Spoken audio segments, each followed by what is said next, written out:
of occupational English test has 3 parts, and in each part you hear a number of different extracts. At the beginning of the test, you will hear a beep sound. You have time to read the questions before you hear the extracts. You will hear each extract only once. You have to complete your answers as you listen. At the end of each test, you will be given 2 minutes to check answers. Part A. In this part of the test, you hear 2 different extracts. In each extract, a health professional is talking to his patient. For questions 1 to 24, complete the notes with the information you hear. Now, look at the notes for Extract 1. Extract 1. Questions 1 to 12. You hear a doctor talking to a patient called Eugenius. For questions 1 to 12, complete the following notes with a word or short pause. You now have 30 seconds to look at the notes.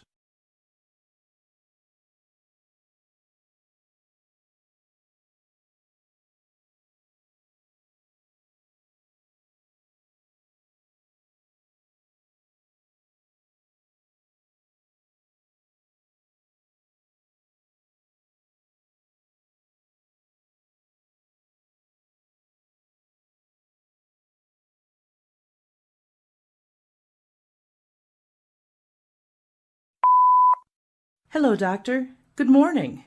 Good morning. What's your problem? Doctor, he is my son, Eugenius. A few hours ago, he fell off his bicycle. He was not wearing a helmet. He went unconscious for a few seconds.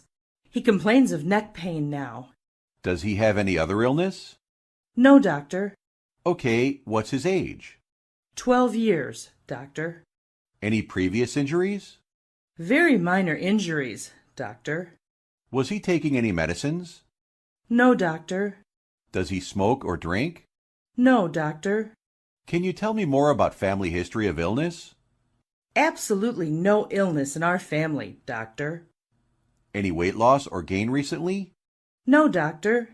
Well, his physical examination shows his blood pressure 150/75, pulse rate 80, respirations 18, temperature 37.4, saturation 97% on room air.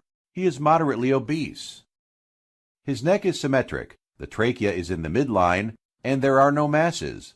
No crepitus is palpated. The thyroid is palpable, not enlarged, smooth, moves with swallowing, and has no palpable masses. Normal respiratory effort. There is no intercostal retraction or action by the accessory muscles. Normal breath sounds bilaterally with no rhonchi, wheezing, or rubs. The point of maximal impulse is palpable at the 5 ICS in the MCL. No thrills on palpitation. S1 and S2 are easily audible. No audible S3, S4, murmur, click, or rub. Abdominal aorta is not palpable. No audible abdominal brutes. Femoral pulses are 3+ bilaterally without audible brutes. Extremities show no edema or varicosities. Gastrointestinal investigation shows no palpable tenderness or masses. Liver and spleen are percussed, but not palpable under the costal margins. No evidence for umbilical or groin hernia. No lymphatic nodes over 3 mm in the neck, axilla, or groins. Musculoskeletal test shows normal gait and station, symmetric muscle strength and normal tone without signs of atrophy or abnormal movements. There is a hematoma in the forehead and one in the occipital scalp, and there are abrasions in the upper extremities and abrasions on the knees. No induration or subcutaneous nodules to palpitation. I have reviewed his chest X-ray and it is normal, right hand X-ray, which is normal, and an MRI of the head, which is also normal. He has concussion, facial abrasion, scalp laceration, and knee abrasions. Admit him today and his health condition will be monitored by our team. We have observation team working 24 hours.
Extract 2, questions 13 to 24.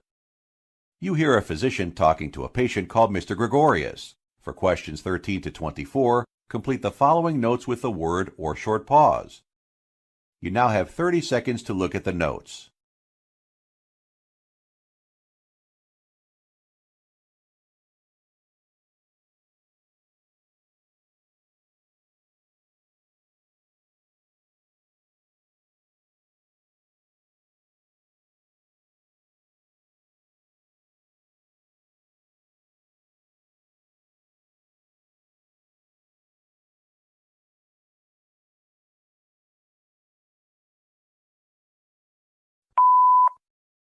Hello, doctor. Yes, come in. What's your problem?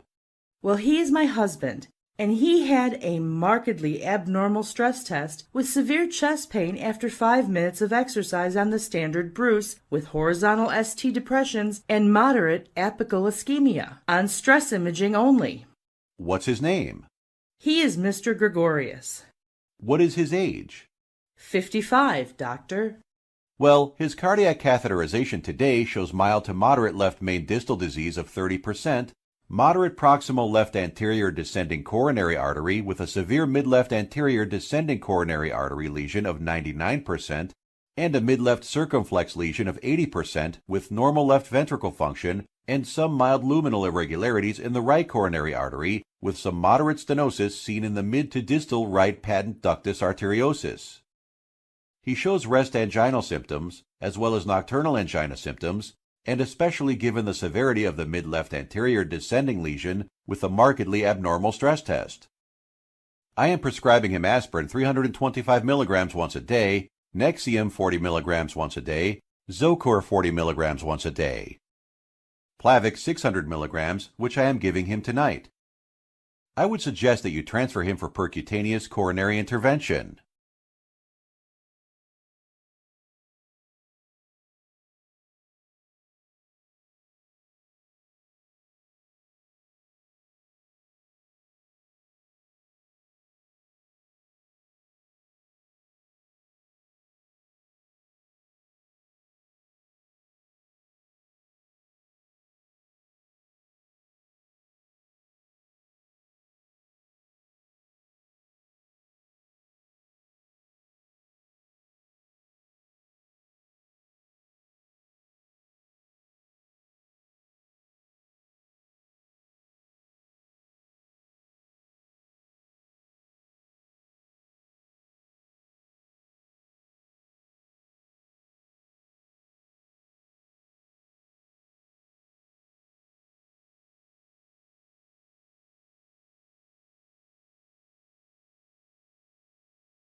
That is the end of Part A.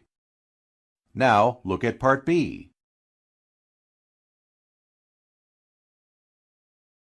Part B. In this part of the test, you will hear 6 different extracts. In each extract, you'll hear people talking in a different healthcare environment. For questions 25 to 30, choose the answer A, B, or C, which fits best according to what you hear. You will have time to read each question before you listen to the audio. Complete the answers as you listen to the audio. Now look at the question 25. You hear a monologue by a physician explaining about gallstones. Now read the question.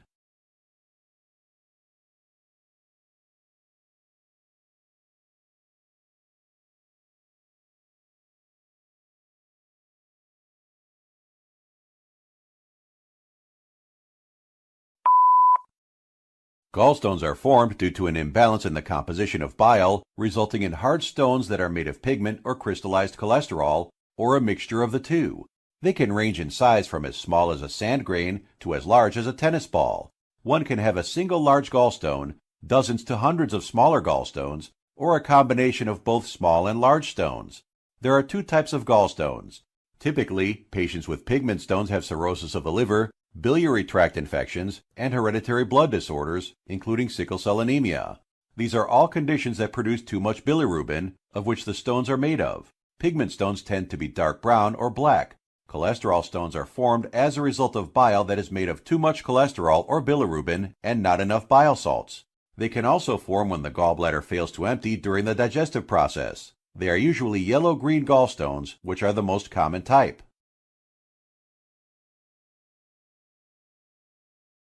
Question 26. You hear a discussion between a nurse and a doctor on Crohn's disease. Now read the question.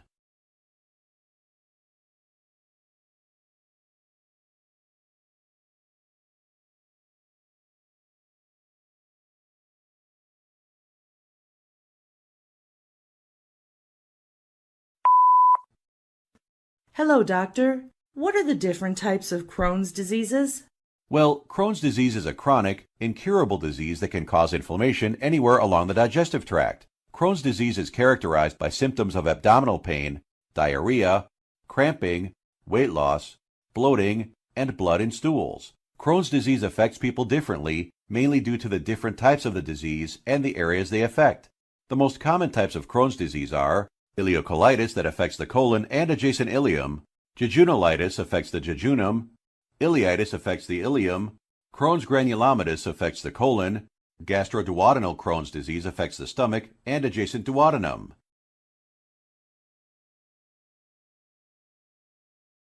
Question 27. You hear a discussion between a nurse and a doctor on diagnosis methods for endometrial cancer and its stages. Now read the question.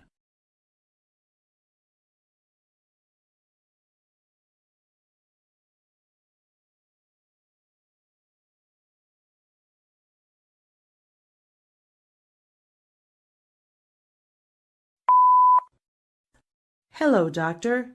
What are the methods of diagnosing endometrial cancer and its stages? Endometrial cancer is the main type of uterine cancer, starts in the cells that make up the endometrium, and then shed each month during menstruation. The cancer is only in the uterus during stage 1. During the stage 2, the cancer is in cervix and uterus. The cancer spreads beyond uterus within the pelvic area during stage 3. And during stage 4, the cancer has spread outside the pelvic area to bladder, rectum, or other parts. The diagnosis for endometrial cancer include a computerized tomography scan, chest X-ray, positron emission tomography scan, and blood tests. The results of these diagnoses will determine the cancer stage.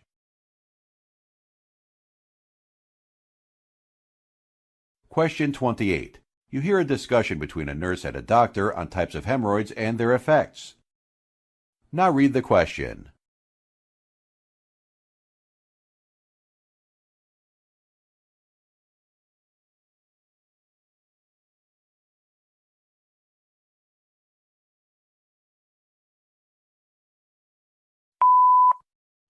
Hello, doctor. What are the types of hemorrhoids and their effects? Well, hemorrhoids are a common but aggravating condition involving inflamed and swollen veins in the rectum or anus.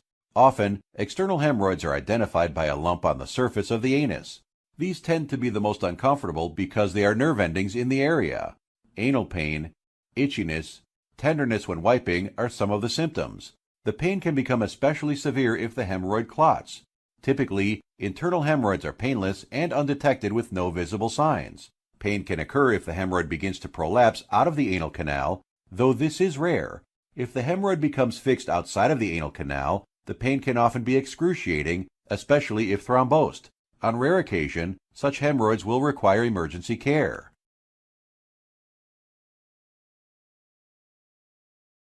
Question 29. You hear a discussion between a nurse and a doctor on different categories of chemotherapy drugs. Now read the question.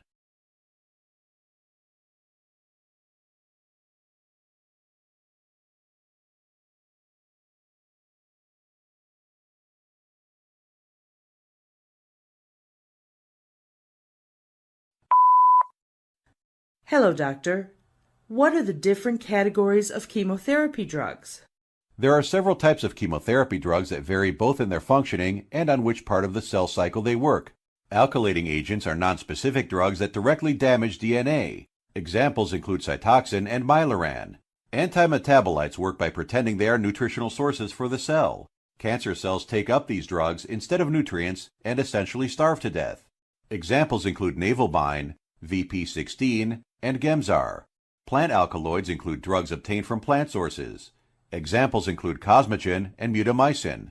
Anti-tumor antibiotics differ from the types of antibiotics used to treat bacterial infections. These drugs work by preventing cancer cells from reproducing.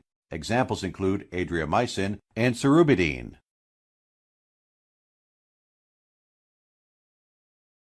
Question 30. You hear a discussion between a nurse and a doctor on different types of anemia.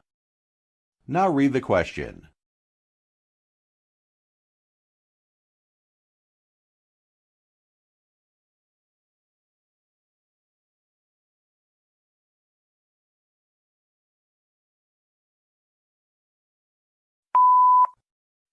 Hello, doctor.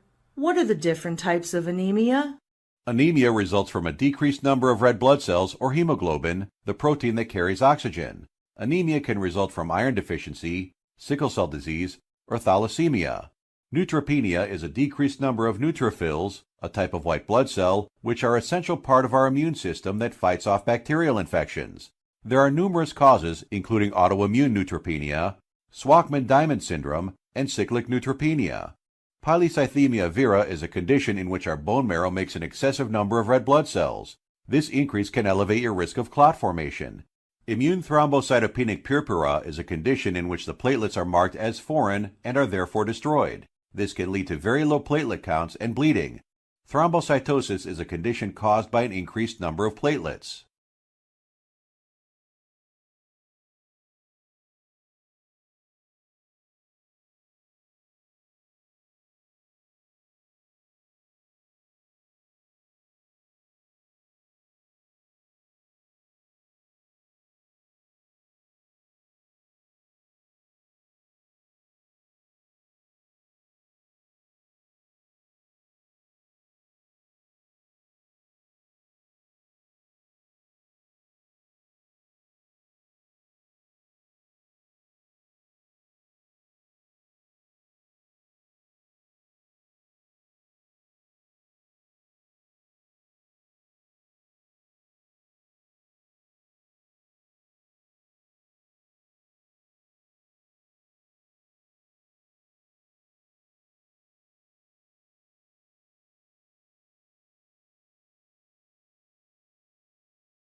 That is the end of Part B.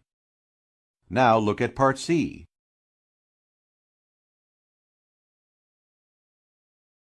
Part C. In this part of the test, you'll hear two different extracts. In each extract, you'll hear health professionals talking about specific aspects of their work. For questions 31 to 42, choose the answer A, B, or C, which fits best according to what you hear. Complete the answers as you listen to the audio. Now, look at Extract 1. Extract 1. Questions 31 to 36. You hear the lecture given by a physician on the topic white blood cell disorders.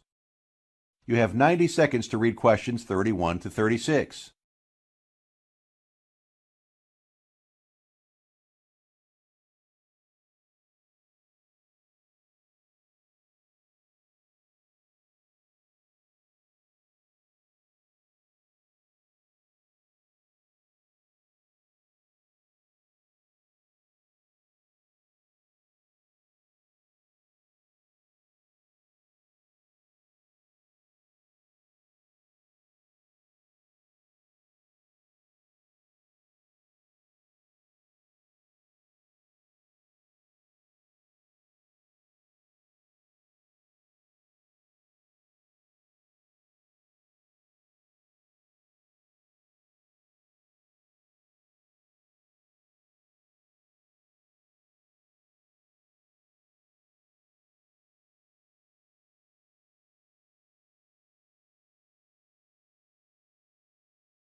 White blood cells are predominantly involved in fighting infections and participating in inflammatory reactions, while red blood cells carry oxygen to the body. Platelets help stop bleeding. The normal number of white blood cell ranges from around 4 to 11 billion cells per liter. Newborn babies have a higher range, from around 9 to 30 billion cells per liter, which goes down over the first 2 years of life and is similar to adult normal ranges for the rest of childhood.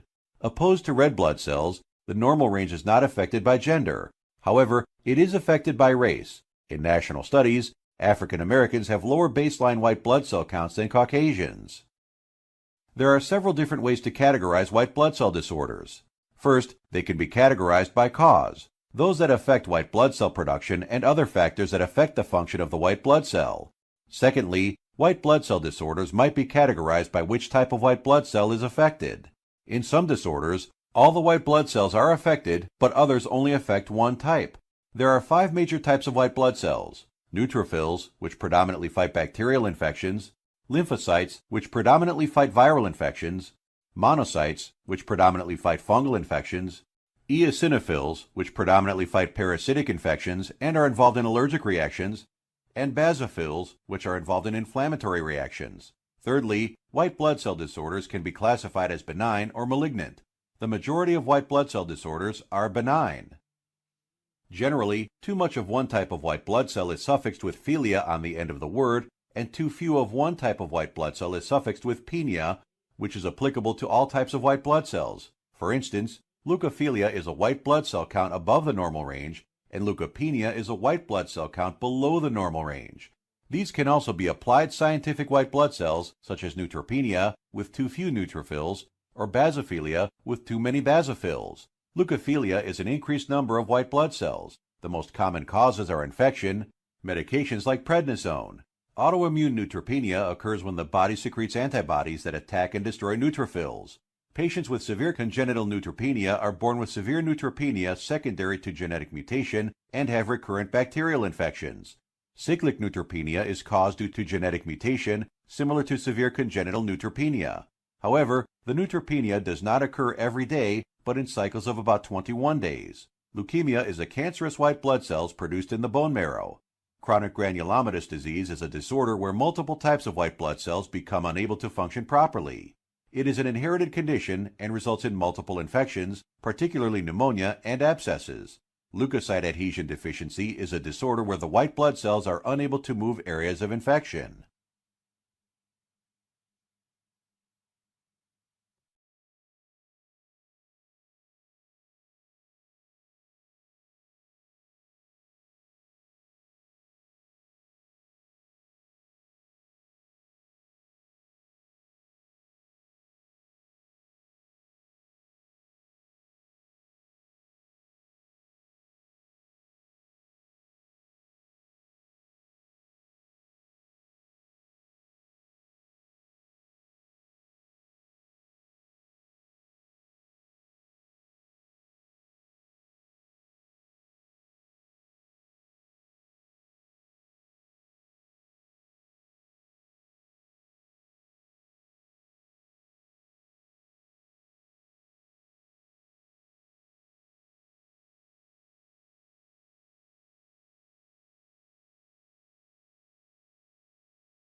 Now look at Extract 2.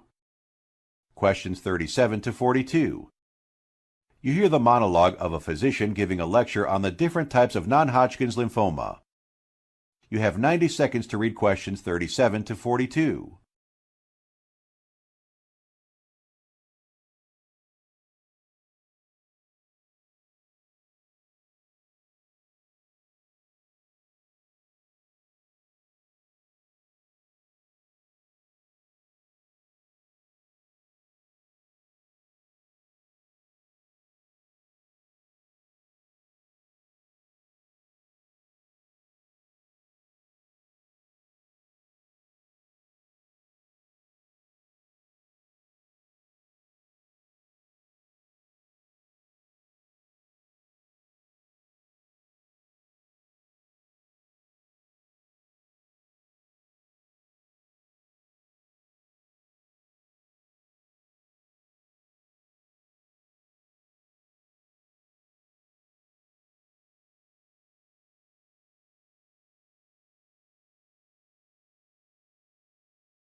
The two main categories of lymphoma are Hodgkin lymphoma and non-Hodgkin lymphoma. Non-Hodgkin lymphoma is a large group of diseases with different symptoms, treatments, and outcomes.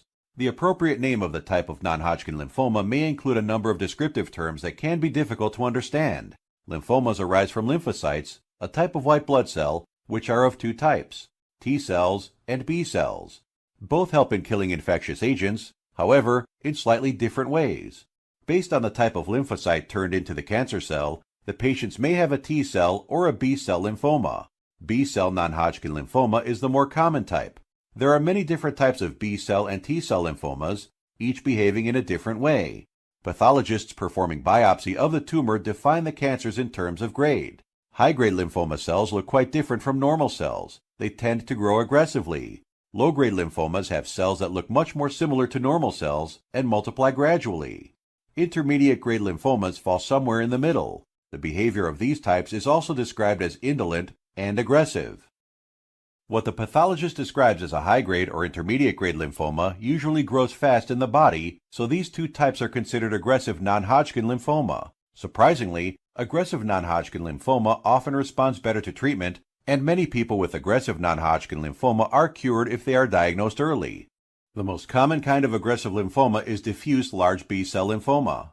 On the other hand, low-grade non-Hodgkin lymphoma grows gradually, and these lymphomas are therefore called indolent non-Hodgkin lymphoma. This group of non-Hodgkin lymphoma doesn't give rise to too many symptoms, but they are also long-standing and are less likely to be cured. The most common kind of indolent lymphoma is follicular lymphoma. At times, indolent lymphomas can transform into more aggressive. The majority of lymphomas are nodal lymphomas. That means they originate in the lymph nodes. However, it is possible for lymphomas to arise from anywhere else. When the lymphoma is mainly present in nodes, it is called nodal disease. Occasionally, most of the lymphoma may be in an organ that is not a part of the lymph system, such as the skin, the stomach, or the brain. In such condition, the lymphoma is referred to as extranodal. Therefore, nodal and extranodal refer to the primary site of the disease. A lymphoma can develop in a lymph node and then involve other parts at a later stage. However, in such a case, it is still considered a nodal lymphoma, but is said to have extranodal involvement. In follicular lymphoma, the cancer cells arrange themselves in spherical clusters called follicles. In diffuse non-Hodgkin lymphoma, the cells are spread around without any clustering. Most of the time, low-grade non-Hodgkin lymphoma looks follicular, and intermediate or high-grade non-Hodgkin lymphoma looks diffuse in biopsy. Non-Hodgkin lymphomas are also described as common or rarer based on the statistics of the new cases every year.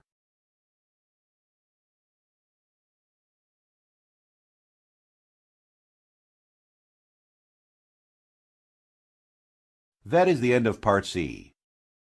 You now have 2 minutes to check your answers.